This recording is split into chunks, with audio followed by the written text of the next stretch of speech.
Assalamualaikum warahmatullahi wabarakatuh. Bismillahi ma sya'allah la yasuqul khaira illallah. Bismillahi ma sya'allah la yasrifus su'a illallah. Bismillahi ma sya'allah ma kana min ni'matin faminallah. Bismillahi ma sya'allah la hawla wa la quwwata illa billah. Bismillahirrahmanirrahim. Alhamdulillahi rabbil alamin. Wassalatu wassalamu ala asyrafil mursalin Sayyidina Muhammadin wa ala alihi wa sahbihi ajma'in. Allahumma salli ala Sayyidina Muhammadin tibbil qulubi wa dawaiha wa afiyatil abdani wa shifaiha wa nuril absari wa diyaiha wa ala alihi wa sallim fi kulli lamhatin wa nafasin bi'adadi kulli ma'lum millak. Amma ba'du. Faqala al-musannifu rahimahullahu ta'ala ونفعنا والمسلمين بعلومه وبعلومكم وبعلوم سائر الصالحين في الدارين آمين اللهم آمين.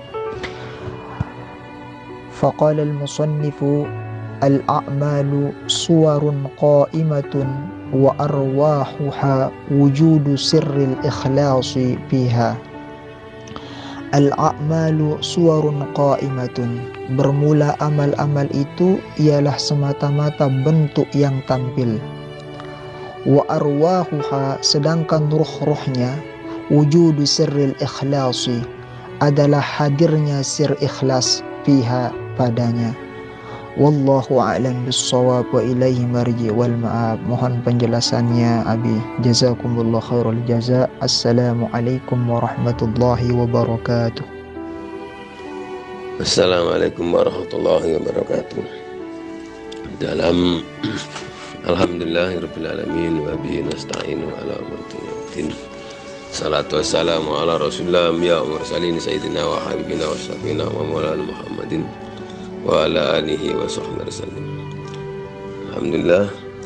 Selanjutnya saya menatailah dalam makalannya, tanamlah dirimu dalam tanah kerendahan, sebab setiap sesuatu yang tumbuh tetapi tidak ditanam maka tidak sempurna hasil buahnya. Ini makalah ini menunjukkan bahwa orang beramal soleh itu harus dengan kerendahan diri kepada Allah, dengan penuh penghambaan, dengan penuh harapan kepada Allah Subhanahu wa taala, tidak dengan yang lain. Tidak boleh orang mengandalkan amalnya, ibadahnya, atau merasa punya kedudukan. Kadang-kadang maaf ini, kadang-kadang orang nggak punya kedudukan, misalnya jadi kiai, jadi ustad, atau kalau tentaraan misalnya pangkat. Kalau nggak jadi imam, kalau nggak jadi imam, ada disuruh ceramah pada satu kesempatan, atau disuruh doa. Kadang-kadang ada hati ini bergeser, seakan-akan nggak di wong no wong, istilahnya nggak diorangkan, nggak dihargai. Ini adalah satu penyakit dari setan. Makanya orang tasawuf itu, orang belajar tasbih, belajar berzikir pada Allah, orang yang berusaha untuk mendekatkan diri pada Allah, itu harus selalu dalam keadaan merendah diri. Apalagi ketika berwirid, zikir, beramal soleh, bersedekah. Jangan merasa kaya, jangan merasa mampu, jangan merasa bisa. Ketika orang merasa kaya, merasa bisa memberi, merasa bisa mengerjakan suatu kebaikan, itu seperti tanaman yang biji tanaman yang taruh di atas, maka akan melahirkan penyakit-penyakit yang akan diambil makan ayam, dimakan burung dan sebagainya. Intinya akan tanaman itu tidak akan sempurna. Walaupun kebaikan seperti sholat, zakat, puasa, haji, sedekah, menolong orang lain, meringankan beban orang lain, dan banyak hal. Makanya sebenarnya sudah ada di Al-Quran itu. Katanya di Al-Quran, Bismillahirrahmanirrahim, berzikirlah kamu kepadaku dengan rasa rendah diri dan rasa takut. Apakah zikir saja? Tidak. Semua amal perbuatan baik itu yang diniatkan karena adalah untuk mengagungkan Allah. Jadi berzikir atau berbuat baik itu yang diniatkan karena Allah, itu mengagungkan Allah semuanya. Ketika tidak seperti itu, maka amal itu tidak sempurna, maka amalan itu akan tidak ada faedahnya. Sebenarnya ini pendalaman dari ikhlas tadi. Yang tadi perjalanannya tadi masalah ikhlas. Ini sebenarnya didalamkan lagi. Dalam arti supaya benar-benar orang beramal ibadah ya hanya merendah pada Allah, dan merendahkan itu akan melahirkan keikhlasan, maka keikhlasan akan melahirkan ketakwaan gitu. Jadi sesuatu kebaikan itu biasanya kalau orang zaman dulu disembunyikan, sedekah disembunyikan, membantu orang disembunyikan, walaupun sekarang diumumkan tidak apa-apa asalkan bisa menata hatinya.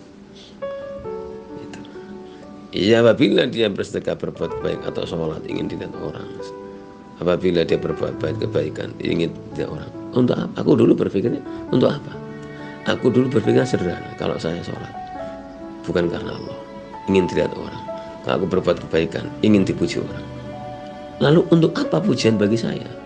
Jadi saya bertanya sendiri aku bertanya pada diriku sendiri, untuk apa aku berbuat kebaikan? Untuk dilihat orang.